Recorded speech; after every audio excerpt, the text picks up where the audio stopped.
over at BangTheBook.com. We are your one-stop shop for sports betting news and information. Lots of stuff going on over there right now. As always, my college football power ratings posted over there this morning, as well as the Week 4 opening line report for college football. Lots of interesting numbers out there. We'll talk about some of them here with Kyle. We'll talk about a lot of them as this week goes along. Over there, you're also going to find a golf preview from James Mazzola for this week in a couple of days. Danny Vorgs' NFL power ratings. We'll have NASCAR coverage for you, UFC coverage, WNBA playoffs still going on, Major League Baseball still going on. Parker Michaels with a long tweet thread on Friday night, I believe it was, talking about the start of his NHL content, which will start rolling out over at the website as well. So plenty of stuff going on, to say the least, over at BangTheBook.com. Make sure you check it all out. As you know, this and every edition of Bang the Book Radio, presented by our friends over at DSI Sportsbook. BTB, the number 200, is that promo code. 100% deposit match bonus for the Sportsbook. 100% deposit match bonus for the live casino at BetDSI. It's only a game until you bet it. All right, so we bring on our first guest here. Once again, confuse everybody here with this Monday edition of the show. That is professional handicapper Kyle Hunter from HunterSportsPicks.com. Kyle, how's it going today, man? It's going all right, man. Good Saturday in college football for me. Subpar Sunday in the NFL, but hoping to have another good week in college football, and already week 4. Yeah, for sure. That was something I talked about on Friday at the tail end of the show. I mentioned on Monday we'll have our Week 4 college football first look, and you wait forever. You do all this work. You do all this prep work, everything else. The season's already a month old, and it feels like it's flying by. And at the same time, as I did my power ratings this morning, I'm looking at, as I did them yesterday, I'm looking at some of these teams and I'm going, I still don't know what I'm going to get from them. I'm still having a hard time with the teams who haven't played many good teams so far this year. I think those are the most difficult, all these FCS teams. You beat up on a team like that, but what does it really mean? I think that there were some interesting games on Saturday, this past Saturday. I thought that Iowa State was an interesting game. Iowa State, they just can't get over the hump there against Iowa. The way that game ended, it would have been nice to see them get a chance to see if they could go down there and score. Not saying I really cared who won the game, but it was made for an anticlimactic finish there with the fumble on the punt. So I thought that was a big game. We had a little bit less in the way of really big name games last weekend. A little bit better slate here this week. Still not the biggest of games. Yeah, I think we got some really good games here coming up this weekend. And, you mentioned Iowa and Iowa State. And, this is the hard part about early on in the season. That game, 2 weather delays. You had a weather delay in Pitt and Penn State. We've had some games with some weather conditions, some hurricanes and tropical storms and all those types of things. We've also had, as you mentioned, some significant strength of schedule discrepancies. So it's tough at this time of year to figure out exactly what's going on with some of these teams. As I wrote in my power ratings article today, you had a team like FIU. They had, 18 returning starters, something like that. Same holdover coaching staff. They've looked like shit, and they barely beat New Hampshire over the weekend. Didn't look very good in that game either. You've got some teams bringing back 9 returning starters that look, absolutely outstanding.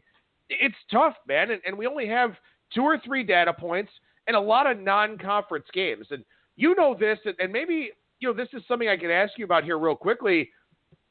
Does it help you, your background in college basketball, of the significant strength of schedule discrepancies to, evaluate these teams a little bit better in college football, or is it just apples and oranges?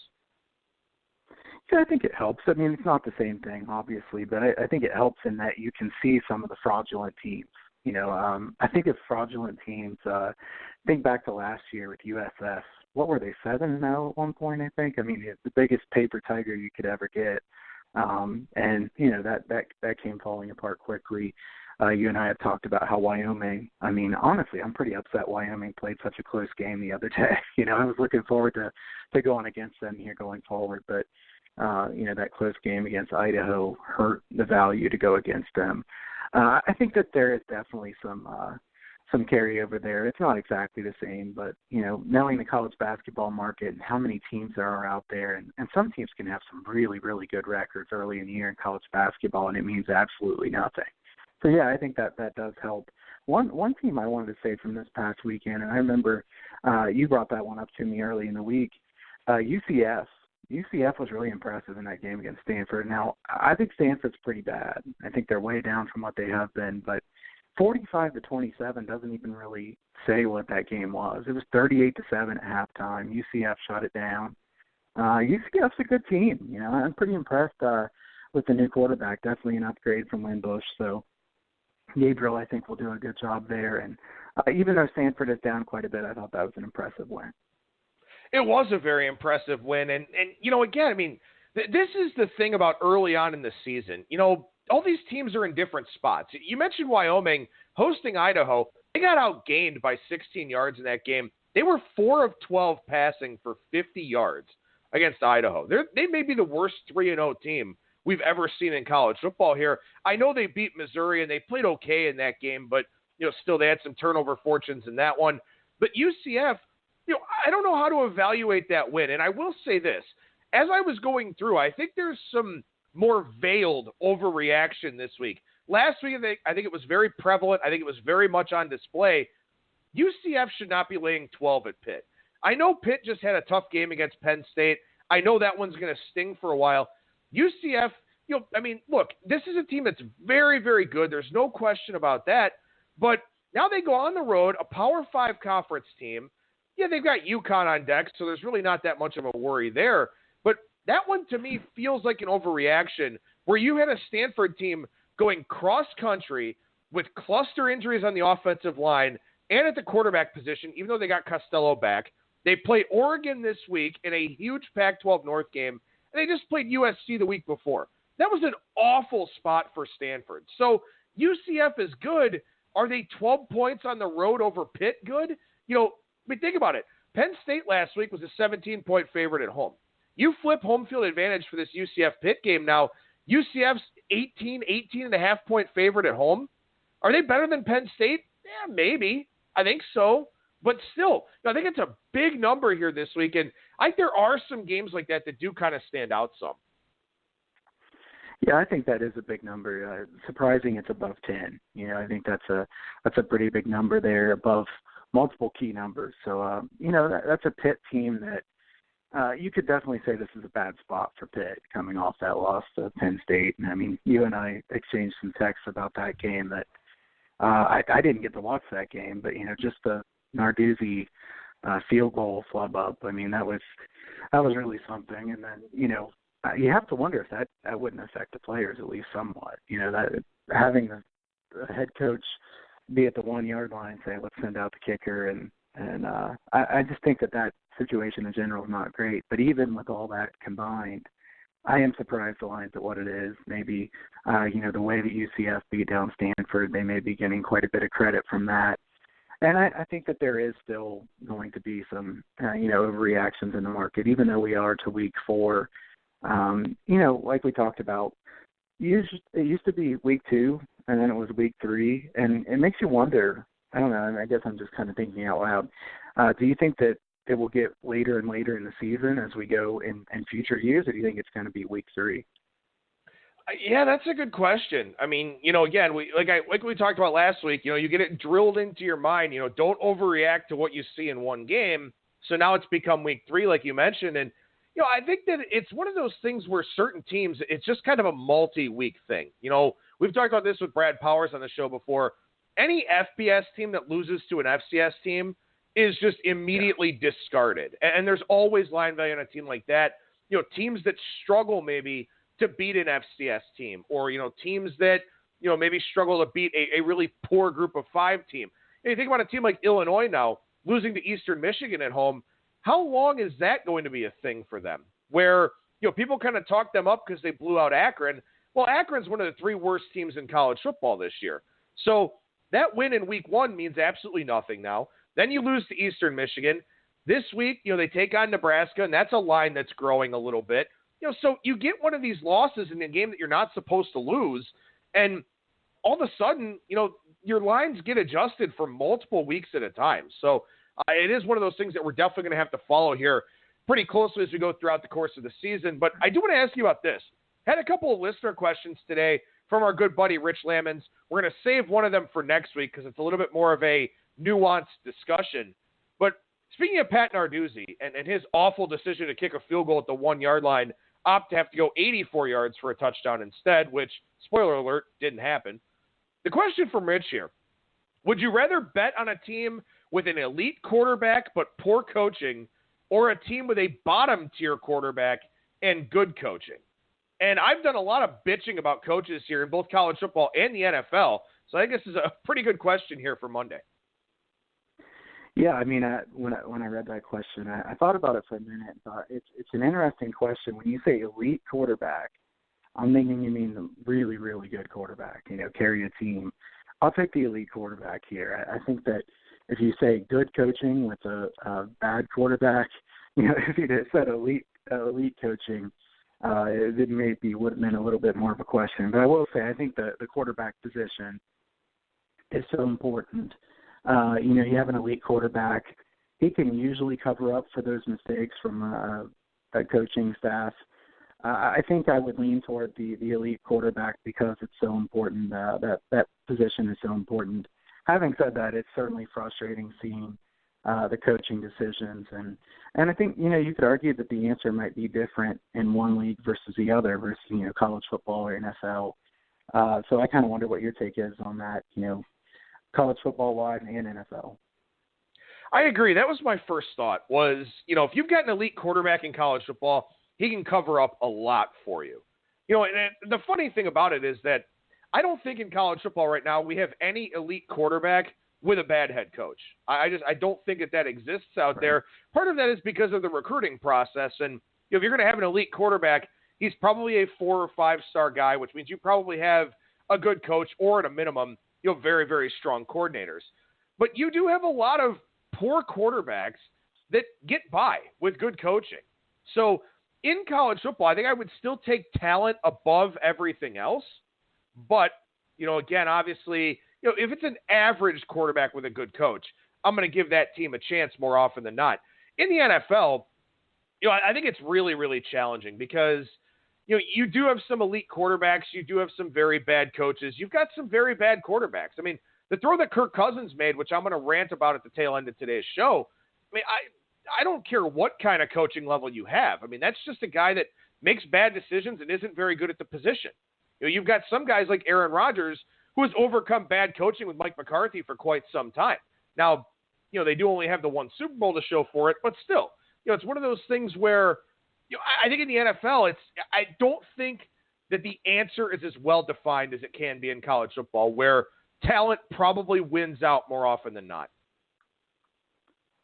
Yeah, I agree with you. And actually, when you said that, I was sitting here racking my brain trying to think who is a really good quarterback that has a bad coach. It's hard to kind of think of some of the teams that, somebody could say, well, is Shea Patterson a really good quarterback, and is Harbaugh a bad coach? Is he a good coach? I don't think Shea Patterson's an elite quarterback no matter what, though. So, there aren't too many elite quarterbacks in general. Jordan Love's a really good quarterback at Utah State. Is Gary Anderson a great coach? Maybe not. But I don't know that even Jordan Love's an elite quarterback. He'll probably be an NFL player, though. So that might be the closest thing we have to it. Yeah, I'm trying to think here. I mean, is Justin Herbert elite? I don't know. I don't know if he's elite. Mario Cristobal is not a great head coach. He's a phenomenal recruiter. And that may be one of those examples here as this season goes along of, talent versus coaching. I mean, you look at the first game of the year for Oregon, they lose that game to Auburn. Bo Nix looked like shit for, 3 quarters of that game? And then all of a sudden he comes alive in the fourth quarter. Auburn winds up winning. He's technically, according to the recruiting ratings, an elite level talent. I think Gus Malzahn's a pretty good head coach. Is that one example in a vacuum? I don't know. I don't know if Justin Herbert's elite. I know the NFL scouts love him. I know he'll probably be a top 5 pick here. But, when you talk about elite college football quarterbacks, Trevor Lawrence, great head coach. Tua, great head coach. What else is there? I don't really know if anybody else would be in the realm of elite as far as I'm concerned. So maybe that's the question here is, how many of these college coaches have very good quarterbacks, but just aren't good coaches and wind up holding these guys back. That's probably the bigger talking point here. Right. And then one that kind of came to my mind as we were talking was Khalil Tate. Arizona, questionable coaching certainly, but Khalil Tate, is he an elite quarterback? I mean, like we said, it depends on what you mean by elite, and you could argue that there are some other elite quarterbacks in the country. Justin Fields, maybe, if he keeps playing like he has been. Jalen Hurts is going to be really good in that offense at least. So, I think that, though, to circle back to the question, I think you got to take the elite quarterback because they can really take you a long ways. And you can only screw it up so many ways. I know that sounds funny because there have been some really bad coaching decisions both in college football and the NFL. Jalen Hurts is a good call. And also, I mean, Lincoln Riley, very, very good elite-level head coach. So I guess that's just another one where, the coach and the quarterback are kind of on a similar wavelength there. But in any event, let's take a look at some of these games here for Week 4. And things start on Thursday night. I believe this is our first Thursday night game since Week 1, I think, where we had a lot of Thursday night games. But this one is fascinating. And my pure power rating number on this game is Tulane -1. But when you consider everything else going into the equation here, and I had a listener question about this a couple of weeks ago of, how much is a situational spot worth? I think this is one of the greatest situational spot adjustments you will find this year during the college football season, with Houston taking on Tulane. Tulane a 3.5-point favorite. Short week for the Cougars, although they did play on Friday last week. But, man, you go from the air raid to this spread option, that's a hell of a change of pace. Yeah, I like Tulane here. The openers being 2, 2.5, and then even 3 for a good while. I might have missed this one, honestly. Wasn't really able to be watching here as he's opened yesterday, but Tulane is a team that I like. I want to back Tulane. Houston's a team that I'd rather go against, especially with that defense. I mean, how is Houston going to stop Tulane? Tulane averaging 5.86 yards per rush so far this year. They've had a ton of success in the red zone. You might expect them to have a little bit of regression to the mean there, but a team like Tulane that can run it or throw it and has that spread option with the new offensive coordinator in Hall, I think they will do pretty well in the red zone. So I don't think it's going to hurt them that much to have the field smaller there, at the 10-yard line, 5-yard line. It's not going to matter to them. So Houston, a team that, to be honest with you, their offense hasn't been quite as good as I thought they would be. I mean, I think that's fair to say. 5.75 yards per play. They've played some pretty good teams, but they haven't really played teams that you would think would have a great defense. So to me, I think it's been a disappointing offense so far for Houston. We knew their defense was going to be really bad. Their offense hasn't really been near as good as what you would have expected. And, if you look at Tulane, I think Tulane's just a lot better team than they have been in the past. Tulane's defensive line, very strong. Houston has a good offensive line, but they're not going to push around this Tulane defensive front. I like Tulane here.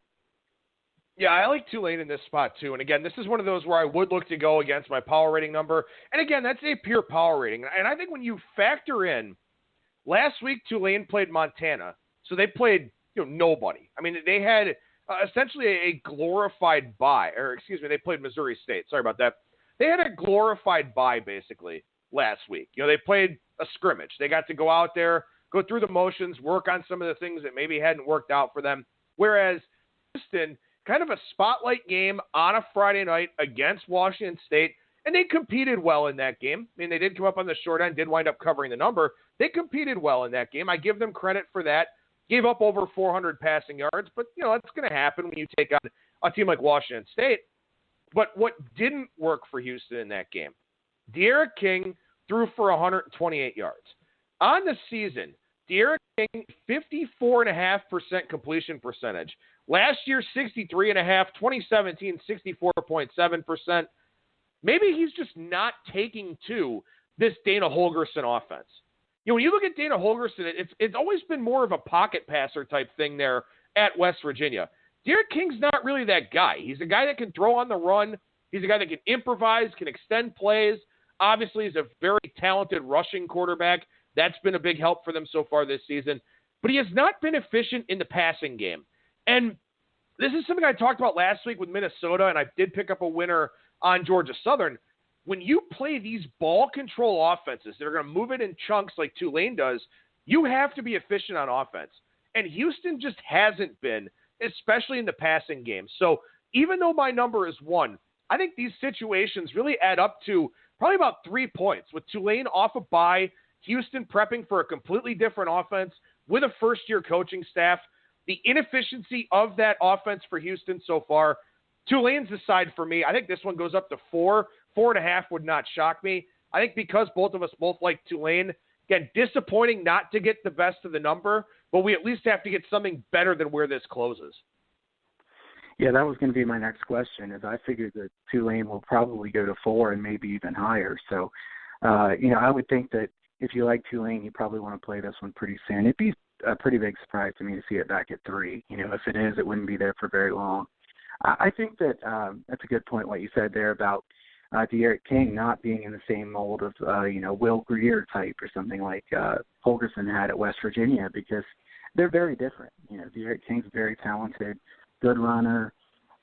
Maybe this offense doesn't fit him quite as well. Maybe it's just going to take some time. Maybe they're going to be putting up huge numbers on offense later this year. But like I said, the Tulane defensive front, very, very good. I don't think Houston's going to run for near as much as what they did last week. So can they throw? I don't trust it, so I like Tulane here. Well, and two, I think you kind of look at this where maybe Dana Holgorsen thought he was getting Geno Smith in De'Aaron King. Geno Smith was a very mobile type of guy, but De'Aaron King I just don't think has the arm talent that Geno Smith had. So what's interesting here is again, Holgorsen left West Virginia because of the talent that they were losing, and a hell of a win last weekend for Neil Brown, by the way. But he kind of handpicked this Houston job, I think. And Houston, he's he's the highest paid group of 5 head coach of them all. And I don't think De'Aaron King fits what he wants. And I think he's going to continue to try and force that here over the course of this season. Now, maybe King does pick it up, but I think Houston isn't just a fade this week. I think they could be a little bit of a longer-term fade as well.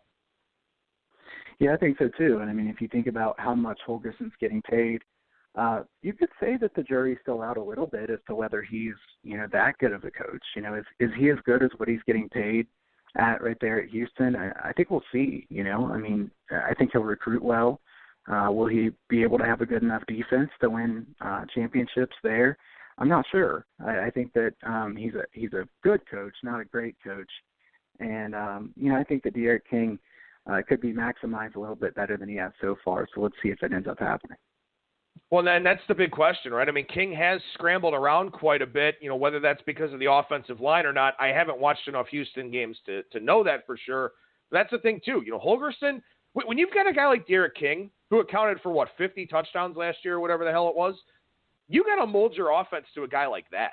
You recruit the guy that you want after De'Aaron King is gone. You go out there and hit the recruiting trail hard to find the quarterback that fits for you. Right now, you fit what De'Aaron King does. And I don't know if Holgorsen's going to do that. I guess we'll kind of wait and see here, and we could see here in this game against Tulane. We move on to Friday night. FS1, little Pac-12 after dark. Utah and USC. Utah, a 3.5-point favorite here on the road against the Trojans. And, this is another interesting. There are a lot of really good games this week that have, big-name teams, but also a lot of storylines to them. This is definitely one of them. Yeah, this is a good game, real good game. I don't know that I want to bet this game. I do know that I want to watch this game. I do hope that there's some solid Pac-12 after dark games coming, because we haven't really had them. Pac-12 in general is really not good at all. So I hope we get at least some exciting games, because, we know it's not really high-quality football most of the time. So hopefully we can get some close games. I think this one could be it. The first thing I'll say, and I think this almost goes without saying at this point, but, for any listeners who are new, there's a big coaching advantage here. Utah with the massive coaching advantage. We've been against Clay Helton here for quite a while. Maybe Clay Helton took over for Jim Moore Jr. But, it's been like Utah with Kyle Whittingham, a very good coach, a top 10 coach in the country. You got USC, Clay Helton. I don't even know where he'd rank, but it wouldn't be good at all. So, you take a a Utah team by 3.5 over USC, to me that's an interesting line. I think that seems a little bit short compared to what I would have that at. USC certainly has talent. They're not short on talent, but they haven't been short on talent in the last couple of years either. So, does USC have better talent than Utah? Probably. Does Utah have a better team than USC? Yeah, they do. So, to me, USC, Slovis played really good in that first game. He was okay last week against BYU. USC, hit that really long field goal to get into overtime. That was a game where I think USC had an opportunity to win that game, even if, it didn't work out that way. I feel like they cost themselves quite a bit in that game is what I'm trying to say. It's this is a USC team that needs to win a game like that. I know BYU is a feisty team. They play hard. The USC is, better talent. They should win a game like that, and they didn't. I think a well-coached USC team would win a game like that. So, maybe I've gone on here for a couple of minutes just against Clay Helton, basically. But, what else am I going to say? No. I mean, because you've got, on the other side, you got Utah with a really good running back. I think Utah's going to run the ball a lot here. Can USC stop the run? I think that's the big question to this game. Utah, 5.6 yards per rush. USC giving up 3.95 yards per carry so far this year. They haven't really played good running backs. They haven't played a great team on the offensive front. So I think USC could have some trouble stopping the run here. I don't know that I can lay 3.5 points. I feel like USC's upside is still high enough. It wouldn't shock you if USC pulls an upset here and then loses to somebody if they had no business losing to. But, I can't take USC here. So, the USC problems are well documented, and you did a very good job breaking all of them down here. Let's take a look at this from a Utah standpoint. So they beat BYU in the Holy War, right? That's a 9-6 game at halftime where Utah's only touchdown is a pick six. They look a little bit better in the second half. They do a much better job at the line of scrimmage. They get another pick six in the fourth quarter. That 14-point swing effectively put that game away where they had a short touchdown drive and then the pick six. So they just kind of blitzed BYU with a couple defensive touchdowns and then took advantage of another short field on another turnover. Other than that, Utah's played Northern Illinois, and last week they played Idaho State. So last week, one of those glorified buys, again, similar situation to Tulane where USC was in a dogfight and Utah played absolutely nobody. So the question I have here with Utah is first time leaving the state, so they got a little bit of travel here this time around, and that BYU game wasn't super impressive. And I know BYU's been very good here the last couple of weeks. You're going to give them a ton of credit, beating Tennessee and then beating USC. What is Utah at this point in time? This is the game where we see if Utah can validate all of that excitement and all of that hype coming into the season. Because I don't think this is a great spot for them because you've got this USC team that's played two very good opponents here the last 2 weeks, and Utah hasn't done much of anything. So that's what I want to see. How does Utah fare in the first half of this game? Are they ready to go? Because if they give USC hope, that's when the Trojans can hang around. And again, as you mentioned, USC is probably the more talented team. So I don't think I have a strong feel one way or another on this game. My power rating is a little bit lower, but this is a game where we find out a lot about Utah for the rest of the Pac-12 slate. It's a very fair point. We know what USC is, I think. Utah, what are they? I think that's a good point to say that they've been propped up a lot in the off season. People really talked them up a lot, took the value away from them. Let's see if they're actually as good as they were hyped up to be. One totals note I want to mention here, Utah has played at the slowest tempo of anybody in the country here through their first 3 games. So using almost 34 seconds between plays. So Utah has slowed things down a lot from last year. They have a new offensive coordinator. To be fair, I think that we should keep in mind that Utah has had some pretty big leads here, and they're going to milk the clock. But at the same time, Utah has to be playing at least somewhat slower than they were last year. So that's something to keep in mind. USC wants to play quick in that Graham Harrell offense. Utah's going to try to run the ball and keep the ball away from USC. Total open 56 at Circa, by the way. Nothing in the offshore market as of yet. Totals will be posted here sometime this afternoon, but we will see what that one comes out as. let's stay, I guess, in the mountain areas here and look at Air Force and Boise State. And look, I mean, this has been a hotly contested rivalry for the most part. Air Force always gives Boise State its absolute best.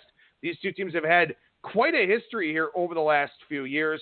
Boise is an 8-point favorite at home for this game against Air Force. Air Force, of course, coming off the overtime win against Colorado, a game where I mistakenly was on the Buffaloes, who obviously just didn't play particularly well in that game. What do we get here in this one on Friday night, Kyle? I think this is a tough game to handicap. I won't be betting this game. This is a game where Air Force coming off that overtime win, you could say that this isn't the greatest of spots for them, playing off an overtime game at Colorado. At the same time, they should give their best effort here against Boise State. Boise State played Portland State last week. So, again, like you said, here was one of those scrimmages, basically. So, Boise State, the spot advantage. Boise State has not covered the number very well here at home in the past. At this point, though, I do kind of wonder, trends, I think, are helpful. I don't love trends just as a reason to make a bet, though. And I do think that at some point, when everybody starts talking about that Boise State never covers numbers at home, then that starts getting baked into the line, or the public starts taking that, the market moves it to that. So we've already seen this line move. If everybody keeps telling you about Boise State never covers numbers at home, by the time everybody's saying that, you have to wonder if the value will be gone. So I think that Boise State should be favored here. I would lean to the under in this game. I think that this is a game where you've got two teams who will play hard, will play fairly slowly. I see the circa total was 50.5. I think that's a good number. I probably wouldn't bet it if it was that.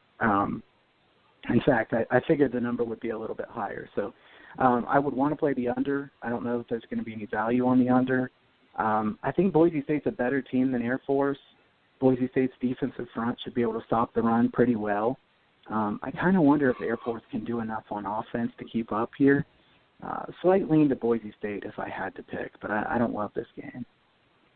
I do have a little bit of a power ratings overlay on Boise State here, and maybe I just had Air Force too low coming into the season, but as I look a little bit deeper at this game, Hank Bachmeier has been sacked 10 times in 3 games.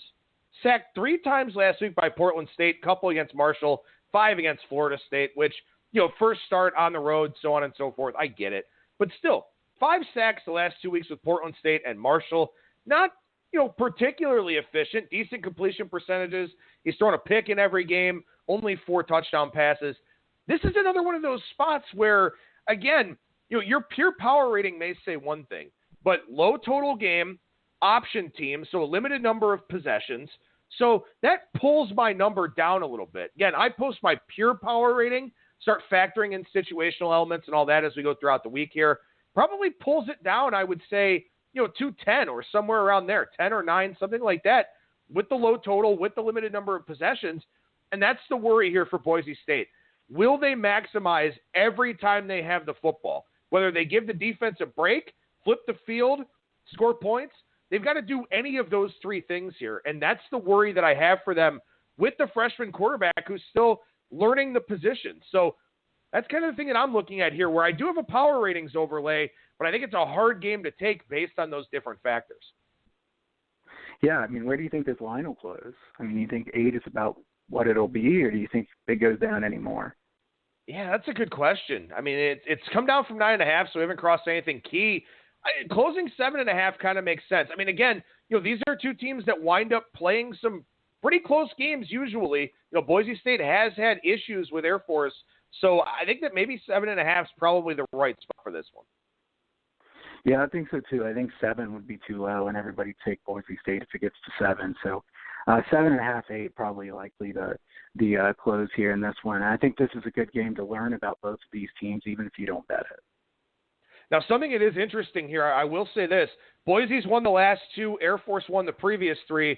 Boise, 92 points in the last 2 games against Air Force. But again, obviously losing a ton from their offense from last year. So, are they able to stop that option while still finding a way to score points? Some big questions here in that game, to be sure. Move to Saturday here. I want to spend just a couple of minutes on these games real quickly. I know you got a jet. Michigan and Wisconsin here is a game that's going to draw a lot of press. Early kickoff on Fox, noon Eastern time, 11 a.m. in Camp Randall. So we'll see, how the crowd gets geared up for this one. What do you think about Wisconsin being a 3.5-point favorite here? I tell you, I'm really surprised. I'm very surprised. I didn't think Wisconsin would get over a field goal, certainly. I like Wisconsin. This is a team that I like quite a bit. Knew that they would bounce back a decent amount from last year. Love their ground game, obviously. I think we're going to find out about Wisconsin's defense in the long run. That's the key here. Is Wisconsin's defense actually much, much improved? I mean, right now they're number one in the nation in yards per play allowed, but that doesn't tell us very much based on who they've played. So I think we'll find out, if they're actually that much better on defense, because the defense was a huge problem last year. Michigan's offense hasn't looked very good so far this year, though, so maybe they don't get a huge test here. You would think Michigan would improve on offense. Michigan only 98th in yards per play so far this year. This projects as a low-scoring game to me. On the Circa opener, I would lean toward the under here. I think that this is a game where I'd hate to lay more than 3 points with Wisconsin. I think this will be a close game. I know Michigan hasn't won big games under Harbaugh, kind of hesitant to back them. My power ratings are going to lean me toward Michigan here in this game, but I probably will not play it. Yeah, my number on this game is 1.5 for Wisconsin, so I'm a little bit lower than the market. The problem is you don't know how Michigan's going to look, and you also don't know coming out of the bye, how much autonomy Jim Harbaugh has taken on the offense. Has he taken this thing away from Josh Gaddis?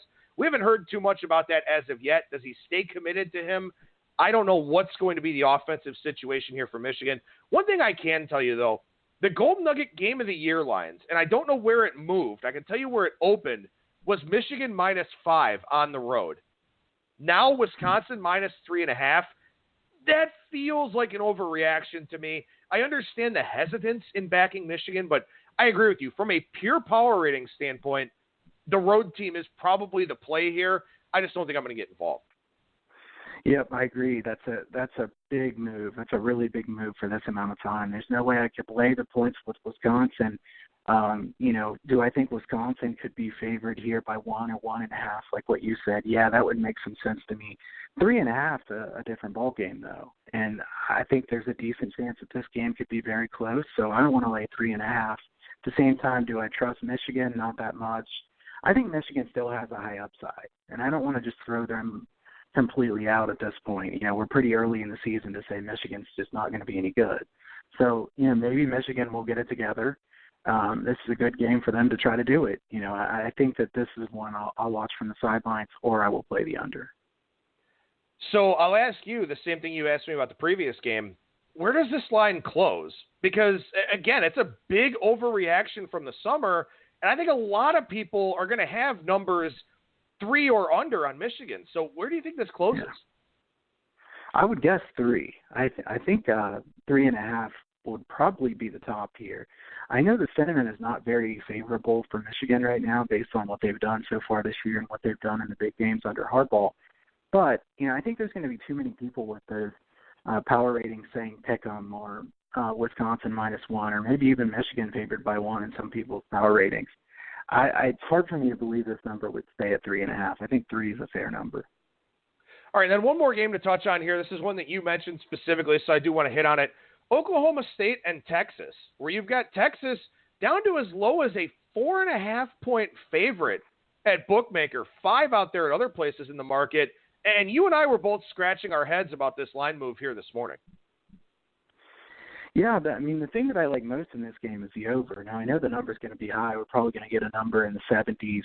I think it might even be a little higher than what Circa's number was. So I think they had 70.5, correct me if I'm wrong. So Texas is a team to me that, their defense has been questionable. We saw how LSU moved on them. Oklahoma State, very good offense.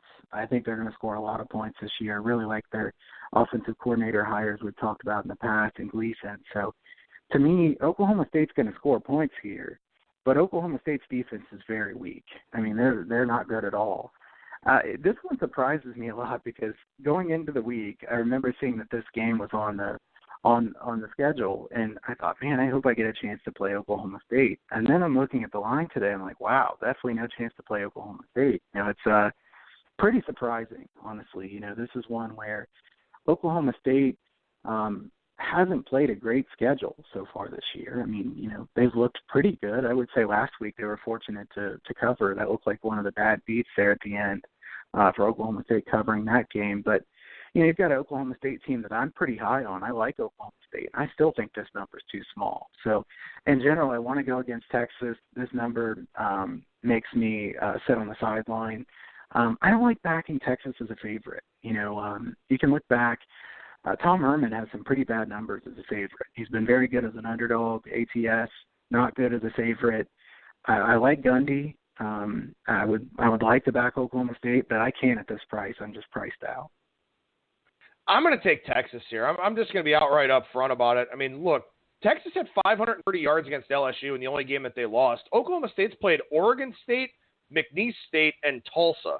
And I know they've hung some numbers on those teams, but nobody comes remotely close out of those three teams to Texas's talent level. And by the way, this is another one. Over the summer, the Golden Nugget Games of the Year opener, Texas -10. What has happened in the first 3 weeks of the season to drive this number down as far as it has? Even to the opener of 6.5. I don't get it. I was looking all day. I'm like, is Sam Ehlinger hurt? Like, what the hell am I missing here? I'm going to take Texas. I may wind up paying for it, and if so, it is what it is. But Texas is on my card already. I took a bad number at the opener because I thought it was going to go up. I'm astonished at where this number currently is. Yeah, I mean, usually I'd say I'll root for you. It's going to be hard for me to root for you at this one. I have Texas season win total under and Oklahoma State season win total over. But, like I said, I don't blame you. I think that this number, I figured this number would be 7.5, maybe 7. 6.5 seemed like a little bit light on the opener, and now it's down to 4.5 at Chris. Gosh, I mean, this is a hard one. I do think this will be high scoring. I could see a 42-35 type game here pretty easily. Both teams playing with a lot of tempo. Both defenses giving up a lot of big plays. So, surprising line move, and I would have to think that this might go back towards Texas here later in the week. And I'm sure this is a game we'll talk about a little bit more, so we can go a little bit more in depth on the X's and O's. But man, I mean, I'm making Spencer Sanders beat me. It's just that simple if I'm Texas. I am flooding the box. I'm trying to contain Chubba Hubbard. I'm making Sanders beat me. And so far, he really hasn't had to do that with anybody because they've just done whatever they wanted running the football. Let's see what they're able to do here this week against the Texas Longhorns. Kyle Hunter, professional handicapper over at huntersportspicks.com. What's going on over there right now, man? Good. Discounted prices for the rest of the year for college football, NFL. You can get the Football Fanatic Pass, which gets you all NFL and all college football through bowl season, through the Super Bowl, all the way to the end of the season. If you don't want to pay for picks, that's okay. You can go over to huntersportspicks.com, sign up for the newsletter. 80 and 49, the last one 29, 129 free picks. So we'll try to keep that run going. Obviously, that's not a very sustainable percentage in the long run, but it helps me to be able to have things like I can play NFL teasers like I did yesterday. I can play team totals, things like that. So check those out if you haven't already. Make sure you follow Kyle on Twitter as well, at Kyle Hunter Picks. Kyle Hunter, huntersportspicks.com. Appreciate you helping me out here today with the segment and getting through it, man. Thank you so much for that. We'll talk to you again next week. All right, thanks, man. Take care.